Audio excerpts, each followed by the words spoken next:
Good morning, everyone. Today is Thursday, and the end of summer vacation is upon us. Well, me at least. And I thought I'd have one last summer adventure, so today I'm taking an hour-and-a-half long road trip. I'm in Pleasanton already, and the fog is still here. Woohoo, sun.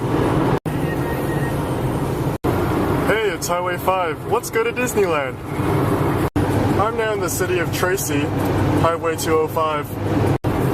I've never been on this stretch of Highway 5 before. Alright, I've made it to beautiful Stockton, and you've probably guessed my destination by now. UOP, University of the Pacific. I always get really confused when I get on college campuses. I don't know where anything is, and parking is always really terrible. Everything is so renovated. This is one thing I'm gonna miss when I go off to college. Hang out with little people. Time to go shopping at Chelsea's favorite place, Target. Wow, it is hot out here. Target. Food, so much food. Makes me hungry. Ah, Target. You can't even tell I'm in Stockton. We have now moved to mall shopping. Too bad I don't have time to read today. I am starving right now, so I'm gonna grab something to eat. Last week I tried the new Chipotle at Lakeshore. I thought it was pretty good, so I guess I'll go here. Trader Joe's is awesome.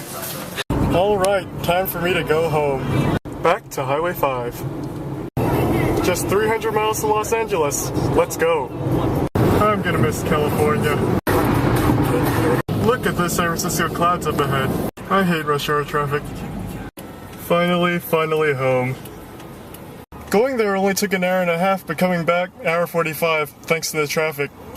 Total miles traveled, 194.8. So right now it's about 7:15, I've been back for half an hour. And I'm continuing the long, arduous packing process.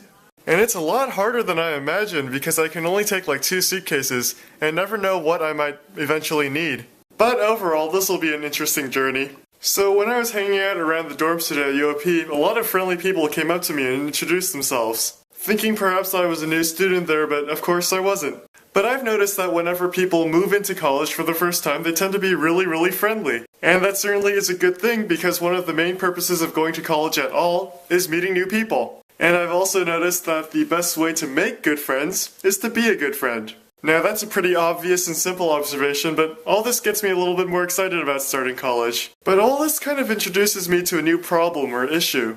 Now this is just a prediction, I could be totally wrong. But I think that over the first couple weeks or even first couple months of school, it'll be really easy to meet many new people, but fairly difficult to form those quality relationships. Now that's especially true for someone like me who's going somewhere totally different and totally new and unfamiliar. The reason being, of course, that new and eager faces will be literally everywhere. Now I'll admit, this is one of my qualms, one of my hesitations about moving so far for school. Because if you know me well, you might know that I don't have such a high number of close friends. In other words, I tend to value quality over quantity. I tend to try to further existing friendships if given the choice. That particular mindset may or may not be advantageous in a college setting, but one thing's for sure, I'll have to adapt a little bit.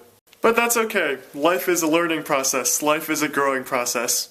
Alright, before I sign off for tonight, there's one more problem that I want to talk about, and it's really been bugging me. I find it really damaging to my emotional health when I start to get to know someone, and then my connections to them get severed. Example, let's say I start to get to know someone towards the end of a trip, and then the trip ends, or more relevant to me, let's say I get to befriend someone towards the end of the school year, and then school ends. Or even worse, moving away for college. Let's face it, physical separation leads to emotional separation. It's really sad in a way. For me, for example, the connections I hold with friends who are going to different schools will gradually start to fade away. Why is that? Well, let's think about what it is that makes a good friendship work. In my opinion, there's one central facet: commonalities, things that two people share.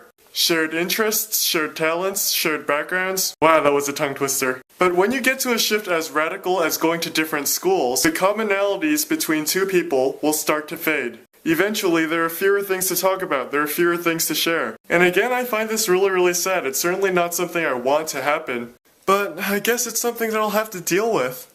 Common college selecting advice is not to simply follow friends. But in reality, it's a lot more difficult, it's a lot more complicated to deal with. But even beyond all this, one of the things that I'm really kind of scared of is that I won't care. I'm really scared that as time goes on, I'll forget about some of the friendships that I have now that I value so much. This is one of the things that I really hate about the human mind, that it tends to live more in the present. And yes, I changed shirts. But let me end this vlog on a slightly more optimistic, slightly less gloomy note. Although separation usually breaks down connections, it doesn't necessarily break down the strength of friendship. Think about that for a minute, and as you college freshmen begin to start school and meet new people, think about what it is that makes a good friend. And that, unfortunately, will be all for me for tonight. Good night, everyone.